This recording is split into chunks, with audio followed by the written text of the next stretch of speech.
Hey you. Yeah, you. Does the world get you down? Does modern life make you feel sad and depressed? Is there a part of you that craves for a simpler time? A time of culture? A time of liberation? Well then, I've got just the thing for you. Take my hand as we journey into the past to a time of fist pumping, of poofs, of spray tan, and of partying. I'm Ray Arcade, and this is a Jersey Shore retrospective.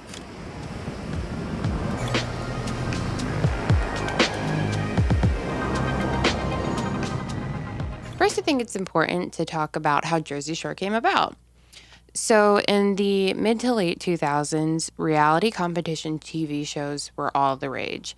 And for all of you geriatrics out there, you might remember such bangers as Flavor of Love. Yeah, do it! Slap me, bitch!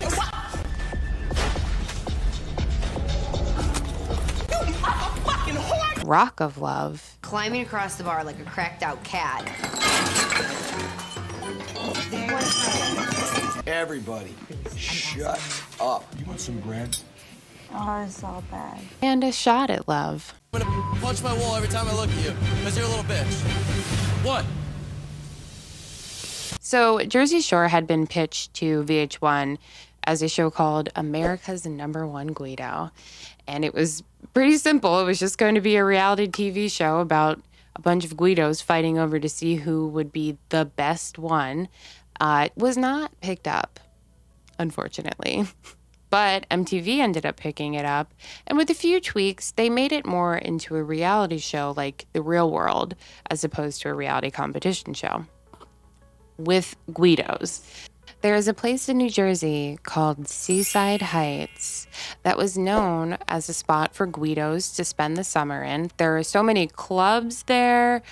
There's a big boardwalk with an amusement park. It's just kind of the place to be in New Jersey. At the time, a lot of people called it Sleside because it was a disgusting mess of drunken people at night. They've definitely, Seaside has cleaned up its act since then. In fact, the town of Seaside absolutely hated the PR that the town had gotten from the negative press of Jersey Shore. And if anything, it attracted more people to the nightlife, so it became even worse. So MTV decided to take a bunch of these Guidos who would go to the Jersey Shore and throw them all into a house together, full of alcohol and hormones, and just film the chaos. And who knew such a simple idea would turn into such a cultural phenomenon?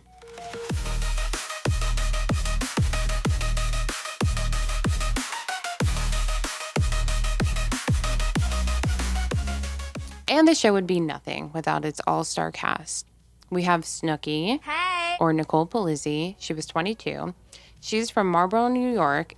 She had told the show that she was from Poughkeepsie. So throughout the show, you might hear her refer to herself as the princess of Poughkeepsie, or Ronnie calls her a loser from Poughkeepsie.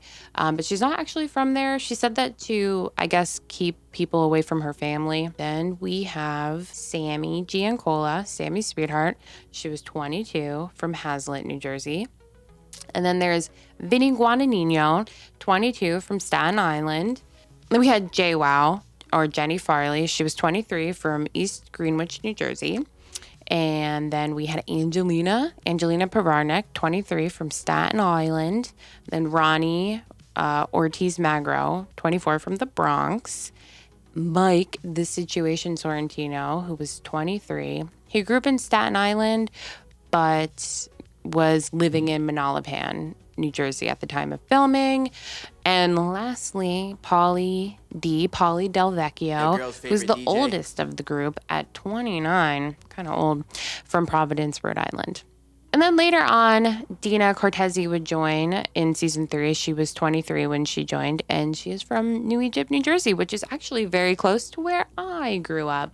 While it might seem like the cast were complete strangers, a lot of them actually knew each other before the show started. Mike, for example, knew Angelina from a party scene in New York, and he had actually recommended her to the production staff. There was Sammi, who also knew Mike from mutual circles in New Jersey, mutual friend circles, which will come up in the future. It is to be said that Angelina and Vinny went to high school together, though Vinny denies this. So there is some strong proof that that is true. I don't know why he denies it. Maybe he's embarrassed. I don't really blame him. Angelina's a mess. Angelina and Jenny may have worked at the same bar together. Jenny said that she grew up around near Ronnie was and had known of him. Dina and Snooki actually met on the first audition, I believe, of Jersey Shore for season 1. Dina could not do season 1 because something came up, so she had to bail. So that's how her and Snooki met. They retconned it on the show to make it seem like they were old friends, but that's not true. They'd been friends since season 1. But most of the cast pretended that they didn't know each other because they wouldn't have been allowed on the show if they did, as they were supposed to be complete strangers. Now that the basics are out of the way, let's jump into the first episode. It's called A New Family, and it premiered on December 3rd, 2009. The show opens on the cast explaining what exactly a shore house is, and then we are graced by the legendary opening credits song, Get Crazy by LFMAO. The lyrics go, get crazy, get wild. It's a pretty silly song. It's ridiculous and it doesn't take itself seriously, and it kind of embodies the show. So it's pretty perfect. First we meet Paulie D, who's in Rhode Island with his legendary blowout. Paulie D's blowout, I think, is one of the marvels of the world. He still has it. If you look on his socials, on his Instagram, he's still rocking it. Still has a full head of hair. It's actually quite a beautiful thing. And he's talking about his Guido lifestyle, his Cadillac, the wheels keep spinning when you stop, you know, that kind of thing. He's giving cocky and confident, which turns out to be pretty well earned, as he is, I believe, the wealthiest cast member to date. He even had a residency in Las Vegas for his DJing career. So good for Paulie. And then we meet Snooki, who is drunk and yelling on the streets, which pretty much is par for the course for her. And then we get to meet Mike, the Situation Sorrentino, and his iconic abs. This is the situation right here. My abs are so ripped up, we call it the situation. He is the situation. You know, Mike is kind of a troublemaker, and as the seasons progress, you can kind of, in retrospect, see his drug use progressing, and he becomes kind of awful. But I will say, Mike can be kind of funny and almost clever sometimes. He's one of my favorite cast members. He kind of worms his way into your heart, and you can't help but like him. We jump over to Sammy's sweetheart. She's giving pretty local girl. You know, she knows she's hot. She seems mean. I'm the sweetest bitch you'll ever meet. That nice kind of mean, like the girl who'll be super nice to your face and laugh at you behind your back. Met girls like her before, and they have made me cry. Then we meet Vinny, who seems like he's trying to establish himself as something different than the typical Guido. Vinny seems insecure. He did go to college and graduated with a 3.9 in political science, so he's not stupid. I don't understand why he would want to go on a show about Guidos to make fun of them. It seems counterintuitive, but I guess that's Vinny. Super cool guy. Then we meet Jenny, or JWoww. She's putting herself out there as like a sexy vixen who's just ready to like rip the heads off of every man who comes in her path. I think that there's a lot of rampant misogyny and stuff in the show that you can point out and pick apart. But Jenny, she has some other issues that I have big problems with her that we'll get into further on in the show. So aside from the overarching blatant issues, I think Jenny is probably one of the more problematic cast members. She's acting like she's full of herself, but she seems kind of insecure. Yeah. And then we meet Ronnie. Puke. Womp womp. I hate Ronnie.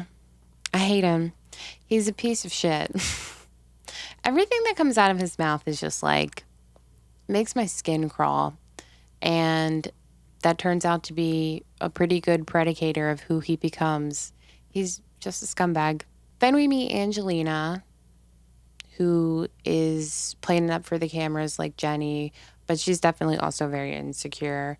And I feel kind of bad for Angelina, but she ends up being kind of horrible. So she mostly reaps what she sows, but she gets off to a pretty rough start.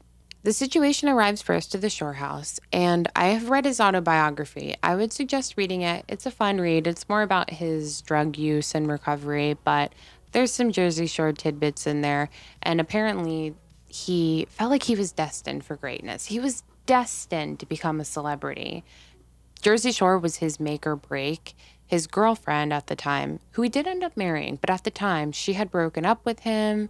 He was out of a job. His father had disowned him. All of his clothes and shoes were bought for him by his sister, Melissa, so that he didn't look like a bum on the show. So this was kind of his last ditch attempt to become the situation, to become a global phenomenon. Paulie arrives next, and him and Mike immediately get along, and they decide to room together.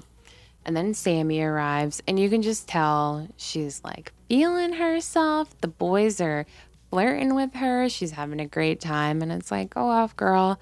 Live your best life. We love that for her. Then Vinny arrives, and he has nothing nice to say. He says that Sammy's not as pretty as he would expect her to be, which is like really rich coming from Vinny because he's a 6.5 on a good day. And Sammy's pretty. I know she can be kind of annoying, but Sammy's a pretty girl.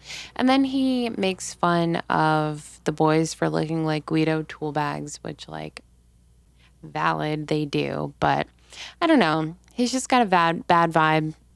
Jenny arrives next, and maybe I'm reading this with the luxury of hindsight, but I feel like right off the bat, you can tell her and Sammi do not fuck with each other. They're sizing each other up. They're like, oh, hi, honey. How are you? Oh, hi, nice to meet you.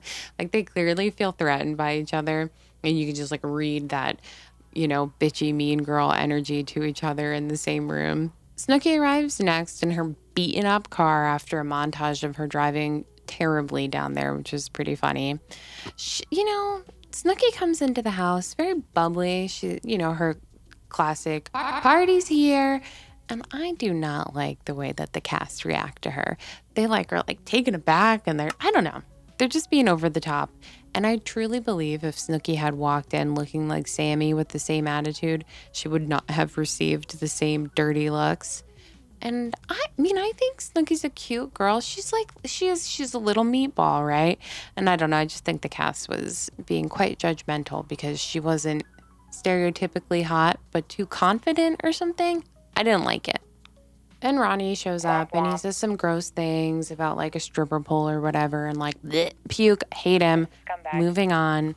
Lastly, Angelina shows up and she's carrying trash bags. From an interview she gave in Vulture, she said that the reason she had brought trash bags was because she got the call to go on the show last minute and she just had to throw everything into garbage bags. And I guess that's an excuse maybe, but like Paulie D is right. Do you really not have anybody in your family who has some suitcases you can borrow, Angelina? Hey. Oh, hey, what's up? And then in walks in this girl with garbage bags. I thought that was kind of like ghetto and like weird. Like you can't find a suitcase. No one in your family has a suitcase you could borrow. And that kind of is an overarching thing for Angelina. She just sticks out. We meet Danny Merck, who is the owner of the Shore store and the house that they will be living in. He is their boss. They will have to work at the Shore store to remain in the house. And nobody got paid on the first season of Jersey Shore. Their only income was from the Shore store. I think Snooki said they made $200 a week, which to Snooki at the time, she said that was great, that she'd never made that much money in her whole life. The show paid all the bar tabs and stocked the house with alcohol because what would the show be without alcohol? But other than that, the cast didn't make any money besides $200 a week. Danny, who owns the Shore store and the house, is actually, I think, the second wealthiest person to come out of the show. He was able to capitalize on the exposure and reinvest it in other business ventures. And I believe he owns like a chain of Halloween stores in Florida, which is totally random.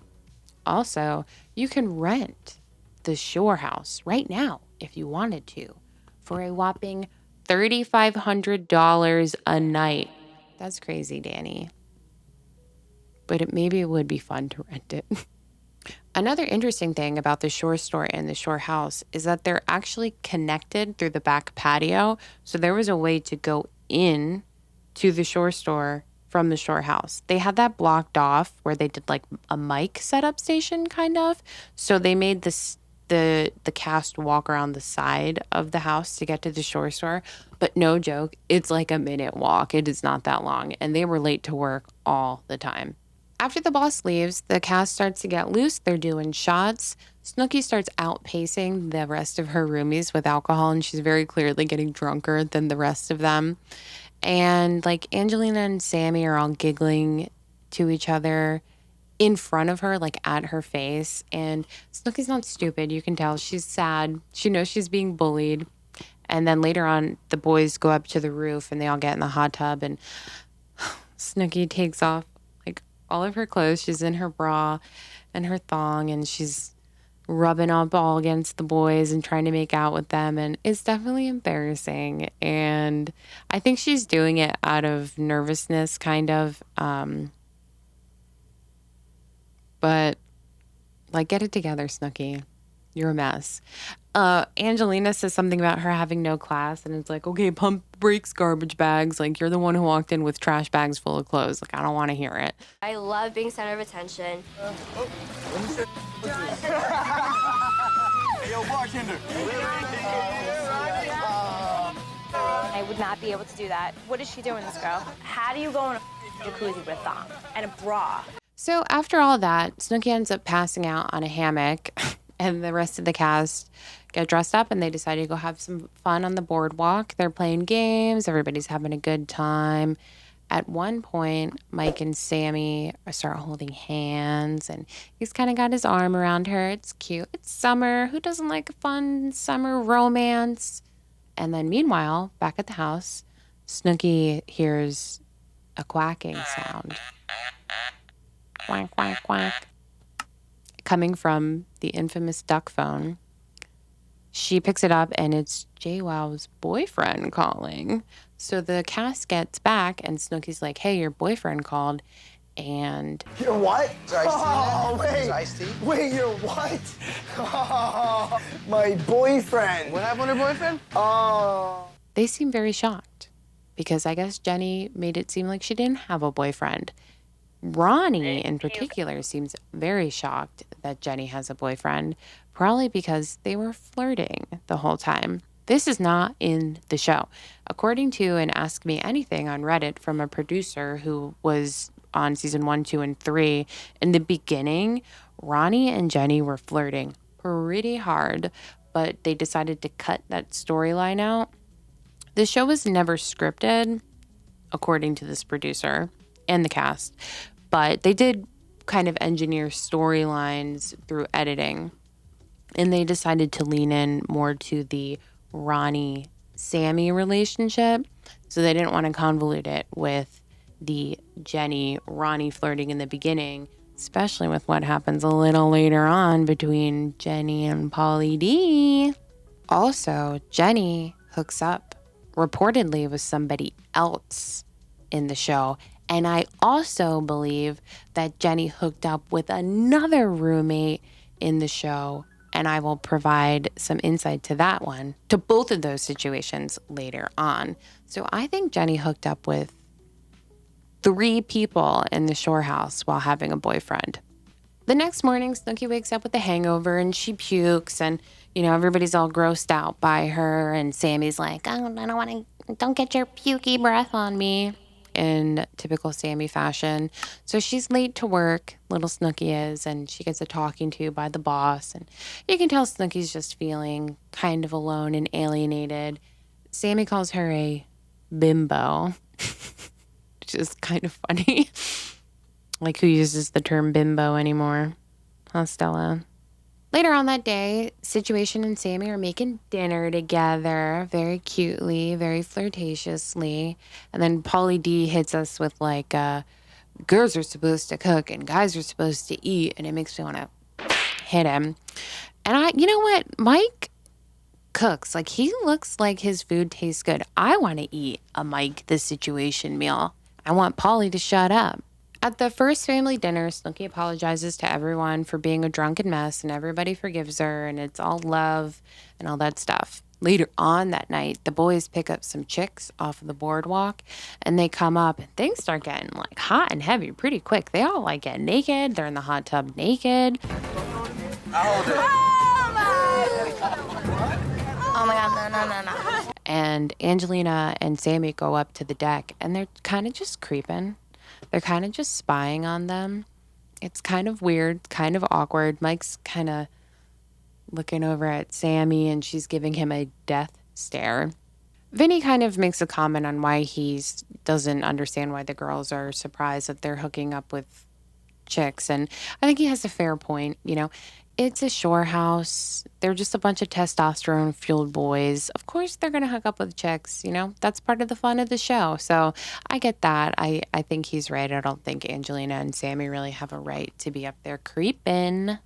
I do love that Jenny straight up tells Paulie he's gross for being 29 and hooking up with a 20-year-old, and how she kind of like tells the girls from the hot tub off. She's like, get out of the house or something. And they call them bitches. And then Angelina calls them whores. Like, I know whore is not a word we're supposed to say anymore, but like her saying whores in a Staten Island accent, and she sounds like Ralphie from The Sopranos. Hey, she was a whore. Snooki hears them yelling about the girls in the hot tub and, you know, calling them sluts and all that stuff, and she thinks that they're talking about her because she hears them from the other room.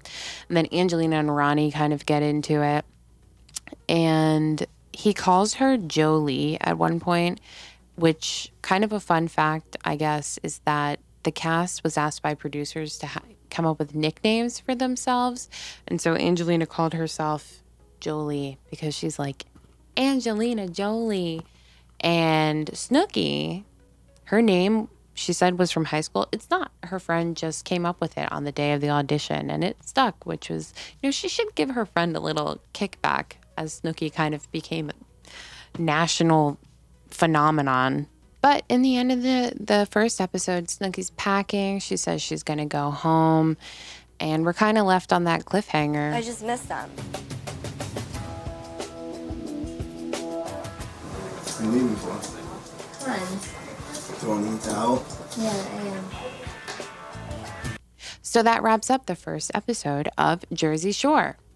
I plan on doing weekly installments of this. So if you would like to join me on this journey, maybe reminisce on some memories, you can learn some new facts, and just have a good time.